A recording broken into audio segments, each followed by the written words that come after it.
नमस्कार, सेहत से जुड़े हमारे खास कार्यक्रम हेल्थ गुरु में स्वागत है आप सभी का। मैं हूं आपके साथ ज्योति सिंह। आज हम अपने कार्यक्रम में चर्चा करेंगे किडनी से जुड़ी बीमारियों के बारे में। किडनी से जुड़ी बीमारी क्यों होती है, उसके क्या लक्षण होते हैं और उसका क्या इलाज होता है। किडनी ट्रांसप्लांट किडनी ट्रीटमेंट में एक बहुत बड़ी भूमिका निभाती है। तो किडनी ट्रांसप्लांट किसकी हो सकती है, कौन दे सकता है और इसको लेकर क्या भ्रांतियां हैं, इस पर आज हम चर्चा करेंगे अपने खास कार्यक्रम में। तो शुरू करते हैं अपना कार्यक्रम हेल्थ गुरु।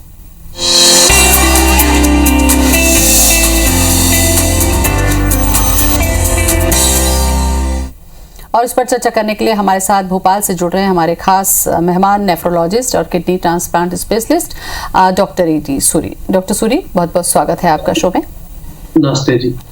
डॉक्टर साहब, किडनी ट्रांसप्लांट पर तो हम जाएंगे ही, लेकिन ये एक लास्ट स्टेज है कि किडनी ट्रांसप्लांट की नौबत आती है। शुरुआत में यहीं से करना चाहूंगे आपसे कि किडनी से जुड़ी जो प्रमुख बीमारियां हैं वो कौन सी होती हैं, उसके लक्षण क्या होते हैं।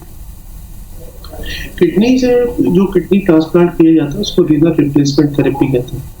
और किडनी ट्रांसप्लांट यूजुअली किडनी दो टाइप की बीमारियां रहती हैं। एक होती है एक्यूट किडनी इंजरी, जो कि अचानक किडनी खराब हो जाती है किसी भी कारण, जैसे उल्टी दस्त लगने से या शरीर में कोई फीवर या इन्फेक्शन होने से या कुछ दवाइयां खाने से, और जो थोड़े टाइम बाद सही हो जाती है। जो बीमारी सही नहीं होती और जो कंटिन्यूअस 3 महीने से परसिस्ट करती है उसको कहते हैं क्रॉनिक किडनी डिजीज। उसमें 5 स्टेजेस रहती है, स्टेज 1 टू स्टेज 5। वो डिपेंडिंग अपॉन वेरियस इन्वेस्टिगेशंस और किडनी का एक मेजरमेंट होता है GFR, उसके हिसाब से होता है। तो जो स्टेज 5 होता है क्रॉनिक किडनी डिजीज स्टेज 5, उसमें उसका ये मतलब रहता है कि किडनी का फंक्शन लेस देन 15% और लेस हो गया है। और दूसरी चीज ये रहती है कि उसमें अब दवाइयों का इफेक्ट बॉडी में नहीं रहेगा, उसको बॉडी या पेशेंट को सरवाइव करने के लिए एक रिप्लेसमेंट थेरेपी चाहिए। वो रिप्लेसमेंट थेरेपी या तो डायलिसिस होता है या फिर किडनी ट्रांसप्लांट होता है। तो ये 2 थेरेपीज रहती है इन chronic kidney disease stage 5। Doctor साहब, 2 तरीके की आपने किडनी से जुड़ी बीमारी बताई, जिसके स्टेज 5 में जाने के बाद क्रॉनिक में आपको या तो डायलिसिस की जरूरत होती है या फिर किडनी ट्रांसप्लांट की। शुरुआत में यहीं से आपसे करना चाहूँ दूसरा सवाल कि लक्षण क्या होते हैं और क्या सही समय पर ट्रीटमेंट कर लेने से किडनी की जो सीवियर प्रॉब्लम है, यानी कि इस स्टेज तक हम पहुंचे, क्या उससे हम बच सकते हैं। हाँ, मतलब क्रॉनिक किडनी डिजीज की कुछ कारण होते हैं, जिसमें मोस्ट इंपॉर्टेंट कारण रहते हैं जैसे हाइपरटेंशन, जो हाई ब्लड प्रेशर, या डायबिटीज मेलाइटस, जो कि मधुमेह की बीमारी कहते हैं। ये 2 most common causes of chronic kidney disease होती है। और ये शुरुआत में इनका ट्रीटमेंट होने से किडनी डिजीज बचाई जा सकती है, क्योंकि एक बार अगर किडनी फेल हो गई और एक बार आपकी किडनी सुकड़नी स्टार्ट हो गई या किडनी में प्रोटीन लीक होना स्टार्ट हो गया, स्पेशली डायबिटीज में, या ब्लड प्रेशर की वजह से, अनकंट्रोल्ड ब्लड प्रेशर की वजह से अगर एक बार चीज खराब हो गई, तो फिर अल्टीमेटली ये क्रॉनिक किडनी डिजीज प्रोग्रेस करेगी। और अगर आदमी सरवाइव करता है तो क्रॉनिक किडनी डिजीज स्टेज 5 आएगी, जिसमें डायलिसिस या ट्रांसप्लांट की जरूरत पड़ती है। अगर डायबिटीज को समय रहते हुए अच्छी तरह ट्रीट किया गया, अगर ब्लड प्रेशर को अच्छी तरह ट्रीट किया गया, या कुछ बीमारियां रहती हैं जिनको कहते हैं ग्लोमेरुलोनेफ्राइटिस, अगर वो समय टाइम पर डायग्नोस हो गई और उसका ट्रीटमेंट किया गया, तो ये स्टेज 5 या क्रॉनिक किडनी डिजीज से बचा जा सकता।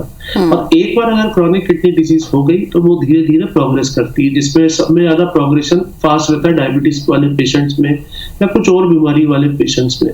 फिर उसको स्लो करने के लिए ट्रीटमेंट किया जा सकता है, जैसे कि क्रॉनिक किडनी डिजीज स्टेज 2 है तो उसको धीरे धीरे प्रोग्रेस हो, जिससे स्टेज 5 में बहुत टाइम बाद पहुंचे, तो फिर वो दवाइयां दी जाती है। पर हाँ, उसका ट्रीटमेंट बेसिकली वो जब बिल्कुल प्रोग्रेस कर जाएगी तो फिर ट्रांसप्लांट या डायलिसिस की आवश्यकता पड़ती है। दूसरा और जो 5वां स्टेज जिसका जिक्र आपने किया डॉक्टर साहब, इस पर हम चर्चा करें। लक्षण मैं आपसे जानना चाहूंगी, क्योंकि जो डायबिटीज के पेशेंट हैं, डायबिटीज बहुत तेजी से चल रही है। हाँ, ये लाइफस्टाइल डिजीज है। हाँ, तो इसको क्या हम मैनेज कर सकते हैं? अगर किसी को डायबिटीज है तो कैसे वो मैनेज करे कि किडनी पर उसका इफेक्ट ना पड़े। उसमें कई जो पेशेंट डायबिटीज का होता है, एक तो लाइफस्टाइल मैनेजमेंट रहती है, उसको खान पान में अपना मीठा ना खाना, अपना नियमित रूप से आहार लेना, वेट गेन ना हो। और दूसरा, अगर उसको ब्लड प्रेशर है तो ब्लड प्रेशर की दवाइयाँ नियमित रूप से ले। शुगर कंट्रोल अच्छा रहना चाहिए। A1C एक टेस्ट होता है शुगर मापदंड का, जो कि 3 महीने का शुगर कंट्रोल बताता है, तो वो it should be ideally less than 7, मतलब 7 से लेस होना चाहिए, but ideally should be less than 6.5, जिससे डायबिटीज की जो कॉम्प्लिकेशंस होती है, 3 कॉम्प्लिकेशंस होती है। एक आई की कॉम्प्लिकेशंस होती है, जिसमें आई में रेटिना इफेक्ट हो जाता है और अल्टीमेटली वो प्रोग्रेस होके आदमी अंधा हो जाता है। दूसरा न्यूरोपैथीज रहती है, नर्व्स इफेक्ट रहती है, जिससे हाथ पांव में कमजोरी आने स्टार्ट हो जाता है और आदमी के हाथ पांव कम काम करते हैं। उसका एक और कॉम्प्लिकेशन रहता है कि उसमें पांव में कुछ चुभ जाए या कुछ कील चुभ जाए तो वो महसूस नहीं होता और अल्टीमेटली उसमें डायबिटिक फुट होने के भी चांसेस रहते हैं। और तीसरा कॉम्प्लिकेशन क्रोनिक किडनी डिजीज का होता है। ये तभी होता है जब आपका शुगर कंट्रोल अनकंट्रोल टाइप का हो, मतलब आपने शुगर की परहेज नहीं की, कोई दवाइयां नहीं दी और शुगर बीमारी बहुत ज्यादा प्रोग्रेस कर रही है, तो अल्टीमेटली वो किडनीज और माइक्रोवेस्कुलेचर, ये सारी माइक्रोवेस्कुलेचर डिजीज है, जैसे diabetic retinopathy, nephropathy. Retinopathy means आंख की बीमारी, नेफ्रोपैथी मींस किडनी की बीमारी और न्यूरोपैथी मींस नर्व्स की बीमारी। ये सारी अल्टीमेटली इसमें डायबिटीज के इफेक्ट आने स्टार्ट हो जाते हैं और फिर परमानेंटली डैमेज होता है। तो सब में अच्छा जो ट्रीटमेंट ऑप्शन है वो good sugar control with right lifestyle modification and medicine, और दूसरा ब्लड प्रेशर कंट्रोल। और उसमें कुछ दवाइयां होती हैं आजकल जो कि किडनी डिजीज से भी प्रिवेंट किया जा सकता है। डॉक्टर साहब, डायबिटीज का आपने एक एग्जाम्पल दिया, ऐसे ही ब्लड प्रेशर है। ब्लड प्रेशर को क्या आपको गंभीरता से लेना बहुत जरूरी है? क्योंकि कई बार ये देखा गया है कि बीपी को लोग गंभीरता से नहीं लेते हैं और मेडिसिन को लेकर भी बहुत ज्यादा अवेयर नहीं रहते हैं। तो क्या इसका लॉन्ग टर्म में नुकसान किडनी पर पड़ता है? जी हाँ, बिल्कुल पड़ता है। उसमें डायबिटीज के साथ साथ ब्लड प्रेशर का भी बहुत इंपॉर्टेंट कॉज है किडनी फेलियर का। और अगर ब्लड प्रेशर अनकंट्रोल होता है तो उसमें भी ब्रेन में इफेक्ट आने स्टार्ट हो जाते हैं। ब्रेन में हेमरेज हो सकते हैं, ब्रेन में इन्फार्क्ट हो सकते हैं, ब्रेन की नस फट सकती है, ब्रेन में ब्लड सप्लाई कम हो सकता है। दूसरी आंखों में ब्लड प्रेशर की वजह से प्रेशर बढ़ सकता है, उसकी वजह से आंखों में इफेक्ट आ सकता है। और तीसरा किडनीज में। और अगर ये तभी होता है जब ब्लड प्रेशर कंट्रोल ना हो। अगर शुरू में ब्लड प्रेशर कंट्रोल है, कई लोगों में भ्रांतियां रहती है कि एक बार ब्लड प्रेशर की दवाई खाना स्टार्ट कर दी तो आगे जरूरत पड़ती है। ऐसा नहीं है। आपको ब्लड प्रेशर की दवाई तभी लिखी जाती है, तभी दी जाती है जब आपका कंट्रोल नहीं है। अगर कंट्रोल है तो आपको लेने की जरूरत नहीं रहती। तो इसलिए ये सारी मेडिसिन जो है ये प्रिवेंटिव मेडिसिन है to prevent organ damage, because अगर if the organ damage occurs then the thing can not be controlled, then the disease will progress. तो आपको एक prevention is better than cure जो एक प्रभाव है वो बोला जाता है। तो ये खासकर किडनी की बीमारी में बहुत ही अनुकूल प्रभाव है, क्योंकि एक बार अगर किडनी आपकी डैमेज हो गई तो फिर आपको स्टेज 5 जरूर आएगा। चाहे आप कितना भी इलाज, फिर आप कहें कि अब हमने ब्लड प्रेशर अच्छा कंट्रोल कर लेंगे, अब हम डायबिटीज अच्छी कंट्रोल कर लेंगे, तब करने से अच्छा जब शुरू में जब हो तब आपका कंट्रोल हो तो फिर बहुत अच्छा रहता। तो आपको ये महंगे इलाज जैसे डायलिसिस है या ट्रांसप्लांट है ये बचे जा सकते हैं। पर अगर एक बार डैमेज हो गया तो फिर ये इलाज पे आपको जाना पड़ेगा अल्टीमेट। बिल्कुल, ये गंभीरता समझनी होगी डॉक्टर साहब, और ये काफी अहम जानकारी आपने दी डायबिटीज और बीपी पेशेंट के लिए। यहाँ पर शुरुआत अगर हम बात कर लें कि लक्षण अगर किस तरीके से आ रहे हैं जो आपको इशारा कर रहे हैं कि अभी भी अगर आप गंभीर नहीं होते हैं तो ये बीमारी गंभीरता की तरफ बढ़ सकती है, वो मेजर जो सिम्टम्स है मुझे लगता है इसके बारे में भी आप बताइए। असल में एक प्रॉब्लम ये है किडनी की बीमारी में कि लक्षण थोड़ा advance stage of kidney disease में आते हैं, स्टार्टिंग में लक्षण नहीं आते, तो इसलिए इसको आपको मॉनिटर करना पड़ता है। जैसे जो भी डायबिटीज का पेशेंट है या ब्लड प्रेशर का पेशेंट है तो उसको साल में 2 या 3 बार किडनी के टेस्ट कराने चाहिए, जो कि बड़े सिंपली और हर जगह अवेलेबल है। रीनल फंक्शन टेस्ट जिसमें यूरिया, क्रिएटिनिन और यूरिन में प्रोटीन की मात्रा कितनी है, ये साल में 2-3 बार करा लेने चाहिए, जिससे आपको मालूम चलता रहे कि आपकी किडनी सही तरह से काम कर रही है, उसमें प्रोटीन यूरिन में लीक तो नहीं हो रहा। दूसरे लक्षण रहते हैं जब जो नॉर्मल लक्षण जो देखे जाते हैं किडनी के पेशेंट में, खास तौर से कि अगर कोई आदमी ब्लड प्रेशर की मेडिसिन ले रहा है तो उसका ब्लड प्रेशर, और अगर वो एक मेडिसिन ले रहा है तो पता चलता है कि ब्लड प्रेशर अनकंट्रोल्ड है और 2 या 3 या 4 मेडिसिन से भी कंट्रोल नहीं हो रहा। तो ये एक इंपॉर्टेंट लक्षण है जिसको कहते हैं इंक्रीज इन और एक्सेलरेटेड हाइपरटेंशन, कि आपका ब्लड प्रेशर पहले था पर अब उसकी वैल्यू बढ़ गई है और आपको दवाइयों से 3-4 दवाइयां लेनी पड़ रही है तो भी कंट्रोल नहीं हो रहा। दूसरा सब में कॉमन लक्षण रहता है कि पाँव में सूजन आना, चेहरे पे आना और पाँव में आना। जब आदमी सुबह उठता है तो उसको लगता है कि चेहरा सूजा हुआ है, और जब काफी देर से बैठा रहता है तो पाँव में सूजन आनी स्टार्ट होती है। तीसरा, कई लोग जो अलर्ट रहते हैं तो उन लोगों को पेशाब में या यूरिन में फ्रॉथ दिखता है, मतलब फ्रॉथीनेस इन द यूरिन, जैसे कि पेशाब में झागदार पेशाब आना, इसको कहते हैं, वो लक्षण रहता है।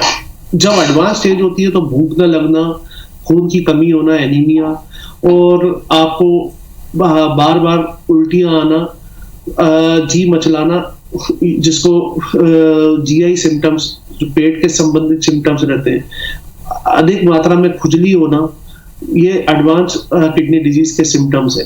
फिर लंग्स में लोगों को सांस फूलनी स्टार्ट हो जाती है, क्योंकि लंग्स में या तो पानी आ जाता है क्योंकि वो बाहर निकल नहीं पा रहा किडनी द्वारा, तो वो लंग्स में जाके जमा होना स्टार्ट होता है, तो आदमी की सांस फूलना और उसको थोड़ी दूर चलने पे या इवन सोने में उसकी सांस फूलनी स्टार्ट हो जाती है। तो ये सारे लक्षण है एडवांस किडनी डिजीज के, जिसमें breathlessness, loss of appetite, itching, anaemia और इंक्रीज इन ब्लड प्रेशर, ये सारे लक्षण है, और फ्रॉथ इन द यूरिन। बिल्कुल। इन तमाम पहलुओं पर चर्चा करने के बाद डॉक्टर साहब, मेजर जो हमारा डिस्कशन है वो ये है कि किडनी से जुड़ी बीमारियों का ट्रीटमेंट किस तरीके से होगा।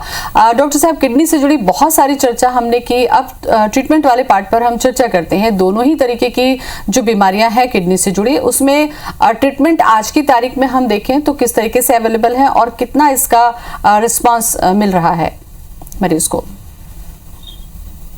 हाँ, किडनी का ट्रीटमेंट तो स्टेज 2, स्टेज 3, स्टेज 4 सब में चलता रहता है, जिसमें कुछ दवाइयां रहती हैं जिससे डिजीज को स्लो किया जा सकता है।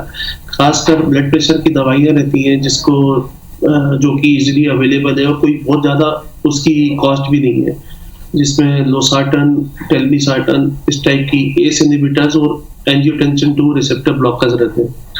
फिर कुछ और मेडिसिन होती है जिसमें शरीर का तेजाब की मात्रा ना बढ़े, क्योंकि किडनी का एक इंपॉर्टेंट फंक्शन रहता है to regulate acid base balance in the body.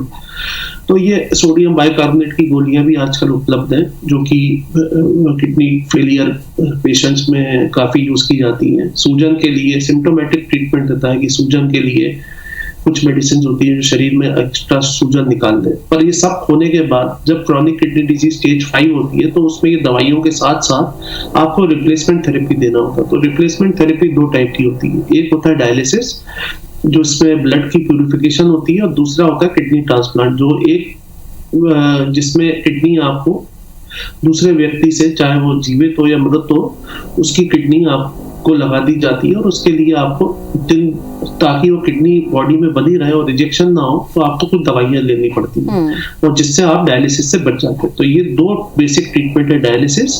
और डायलिसिस भी 2 किस्म का होता है। एक होता है कि जो सब लोग काफी अवेयर है, जो कि हीमोडायलिसिस रहता है, जो ब्लड प्यूरिफिकेशन रहता है, और एक होता है कि आपके पेट में कैथेटर लगा देते हैं, जिसको कहते हैं पेरिटोनियल डायलिसिस, जिसका पूरा नाम है CAPD, chronic ambulatory peritoneal dialysis, कि वो जो पेट में लगा दिया जाता है और घर में आपका डायलिसिस हो सकता है। तो ये 2 टाइप के डायलिसिस रहता है। और किडनी ट्रांसप्लांट भी, जिसमें डोनर या तो मृत है, जिसको कहते हैं कैडावरिक ट्रांसप्लांट, जिसमें पेशेंट जो डोनर है वो ब्रेन डेड है, और दूसरा होता है लाइव किडनी ट्रांसप्लांट, जिसमें आपका घर का व्यक्ति आपको किडनी डोनेट करता है।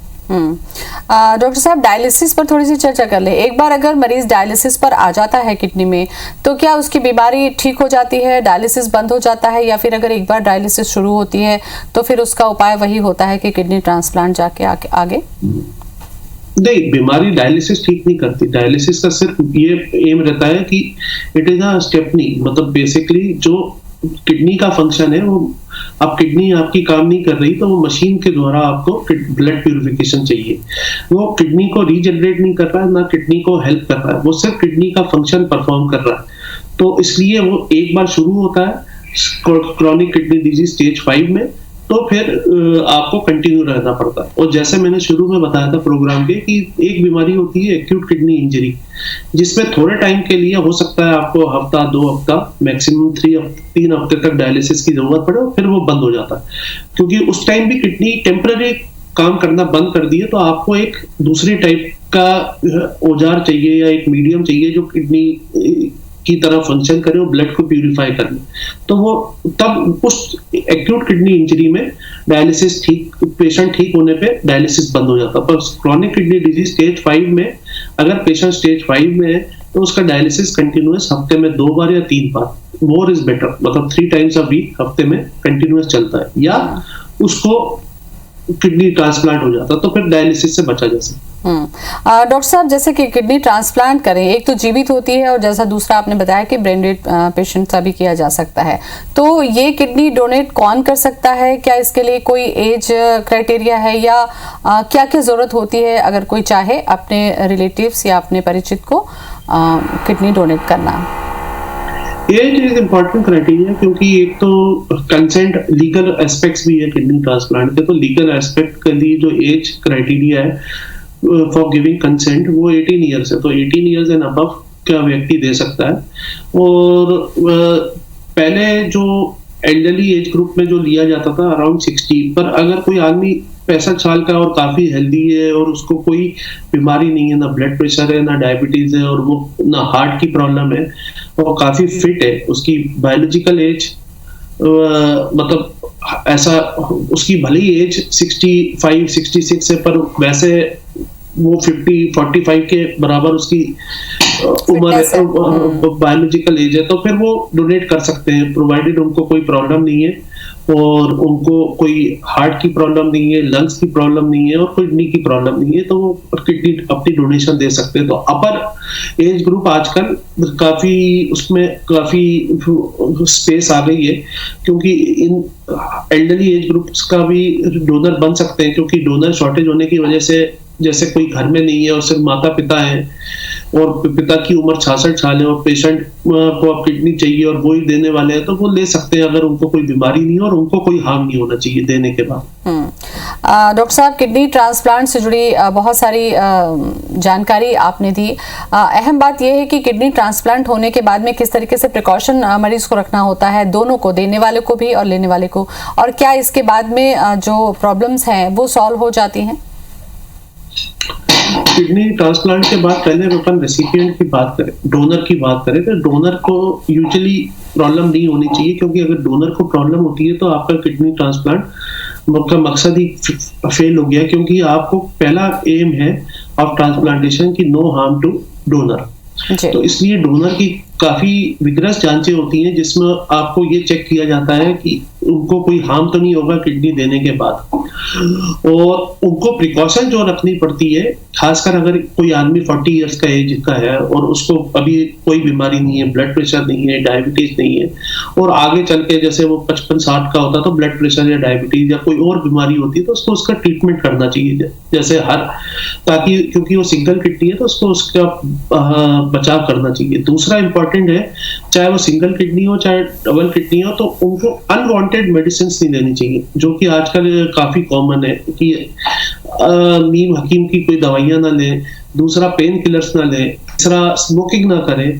तो इस टाइप का लाइफस्टाइल मॉडिफिकेशन भी हल्का फुल्का करना पड़ता है डोनर को, मेजर मॉडिफिकेशन नहीं करना चाहिए। जो हेल्दी लाइफस्टाइल की चीजें हैं वो डोनर को फॉलो करना चाहिए और वो हर आदमी को फॉलो करना चाहिए। ऐसा नहीं है कि डोनर को स्पेसिफिकली, जैसे स्मोकिंग, तंबाकू च्यूइंग, टोबैको च्यूइंग, ये सब चीजें नहीं करनी चाहिए। दूसरा अब आते हैं रेसिपिएंट पे, क्योंकि रेसिपिएंट को काफी प्रिकॉशंस के साथ किडनी ट्रांसप्लांट में चलना पड़ता है। उसको कुछ दवाइयां दी जाती हैं जिसको कहते हैं इम्यूनोसप्रेसेंट्स। तो ये दवाइयां इसको लाइफ लॉन्ग लेनी पड़ती है। इन दवाइयों की मात्रा शुरू में हाई रहती है और ग्रेजुअली इसकी डोजेज कम होती जाती है, और ये एक स्पेशलिस्ट डॉक्टरी किडनी स्पेशलिस्ट जो ट्रांसप्लांट में किया, जो जिनको ट्रांसप्लांट करते हैं उधर उनके काफी क्लोज वॉच में रहते हैं शुरू के स्पेशली 6 मंथ्स में, और ग्रेजुअली इनका किडनी फंक्शंस हर हफ्ते में 2 बार और धीरे धीरे फिर कम होता जाता है, तो उनको मॉनिटरिंग के हिसाब से चलता है। उनको सफाई अच्छा यूज करना चाहिए, मतलब कि कोई गंदे माहौल में नहीं रहना चाहिए, ओवर क्राउडेड कंडीशंस में नहीं आना चाहिए। और जैसे आज की डेट में कोरोना का पेंडेमिक चल रहा है, तो इससे भी इनको लेना चाहिए, क्योंकि पहले जो किडनी ट्रांसप्लांट होते थे बिफोर कोरोना पेंडेमिक, तो जो ट्रांसप्लांट रेसिपिएंट्स होते थे वही मास्क पहने रहते थे। आज की दुनिया में तो हर कोई आदमी मास्क पहना हुआ है, तो उस किडनी ट्रांसप्लांट पेशेंट को भी मास्क और ये सारी चीजें पहननी चाहिए, और वो लाइफ लॉन्ग है, चाहे कोरोना पेंडेमिक रहे ना रहे तो भी उनको पहनना चाहिए। दूसरी चीजें रहती है कि इम्यूनो सप्रेशन इनको लेना चाहिए। तीसरा, टोबैको, च्यूइंग, अल्कोहल और अनवांटेड मेडिसिन का इनको सेवन नहीं करना चाहिए। और अपने किडनी फंक्शन टेस्ट और ड्रग की लेवल्स पीरियोडिक रूप से कराते रहना चाहिए। जी डॉक्टर साहब, ये तो उन पेशेंट के लिए भी है जिन्होंने किडनी दी हुई है और जिनको किडनी लगी हुई है, लेकिन सामान्य तौर पर ये मैं आपसे जानना चाहूँ कि उनके लिए भी और सभी के लिए भी अपना खान पान कितना जरूरी है, कौन सी चीजें किडनी के लिए नुकसान होती है, एक मैसेज यहाँ से देना चाहें आप। किडनी के लिए वैसे कोई चीज नुकसान नहीं होती। एक तो होता है कि नॉर्मल पेशेंट्स, मतलब नॉर्मल पीपल जैसे कि आप, मैं, जिनको कोई बीमारी नहीं है, उनमें हम लोगों को ये अपील करते हैं कि कोई भी अनवांटेड मेडिसिन का सेवन, लोग जैसे कि किसी से पूछ के कोई दवाई खा ली, ये खा लिया, ओवर द काउंटर मेडिसिन का इस्तेमाल नहीं करना चाहिए, खासकर पेन किलर्स का इस्तेमाल नहीं करना चाहिए। दूसरा है कि हेल्थी लाइफस्टाइल लीड करना चाहिए, क्योंकि दो important causes of renal failure, chronic kidney disease are hypertension और डायबिटीज, और ये लाइफस्टाइल डिजीजेज है। तो आपको अपनी हेल्दी लाइफस्टाइल का इस्तेमाल करना चाहिए, जैसे एक्सरसाइज करनी चाहिए, कार्डियो करनी चाहिए, स्मोकिंग नहीं करनी चाहिए, अल्कोहल का अवॉइड कीजिए, सुबह जल्दी उठे, रात को जल्दी सोए, स्ट्रेस अवॉइड कीजिए। ये सारी जो चीज, एक सबको एक नॉर्मल योगा का इस्तेमाल कीजिए, ये सारी चीजें करनी चाहिए। और अगर एक किडनी का पेशेंट है तो उसको भी ये सारी चीजें करनी चाहिए, पर उसको डाइटरी मॉडिफिकेशन रहता है, जिसमें आपको लेस ऑफ सॉल्ट लेना पड़ता है। अगर स्पेशली अगर आपको हाई ब्लड प्रेशर है और स्वेलिंग है बॉडी में, तो आपको सॉल्ट का इंटेक, जो कि नमक का इंटेक, कम कर देना चाहिए। दूसरा, उन लोगों को फ्रूट्स या फ्रूट जूसेस की मात्रा, क्योंकि ये हाई, इसमें फ्रूट और फ्रूट जूसेस में पोटेशियम की मात्रा काफी हाई रहती है, तो ये चीजें नहीं ले सकते। पालक, मेथी, टमाटर, ये सब चीजों का अवॉइडेंस करना चाहिए। पानी की भी मात्रा उसमें लिमिटेड होती है, क्योंकि अगर आप ज्यादा पानी पिएंगे और शरीर में सूजन है तो वो और सूजन बढ़ जाएगी, तो इसलिए पानी का इंटेक भी थोड़ा सा कट डाउन करना पड़ता है। ये लेकिन सारी प्रिकॉशंस है जिनको किडनी की बीमारी है। बिल्कुल, काफी अहम जानकारी डॉक्टर साहब आज आपने दी, किडनी से जुड़ी है। बहुत बहुत धन्यवाद आपका। Thank you. तो किडनी से जुड़ी बीमारी न हो, इसके लिए बेहतर है कि सामान्य दिनचर्या इस्तेमाल, सादा भोजन बहुत जरूरी होता है, और एक हेल्दी लाइफस्टाइल के लिए एक हेल्दी एक्सरसाइज भी जरूरी है, ताकि किडनी से जुड़ी बीमारी से आप अपने आप को बचा सकें। फिलहाल इतना ही, नमस्कार।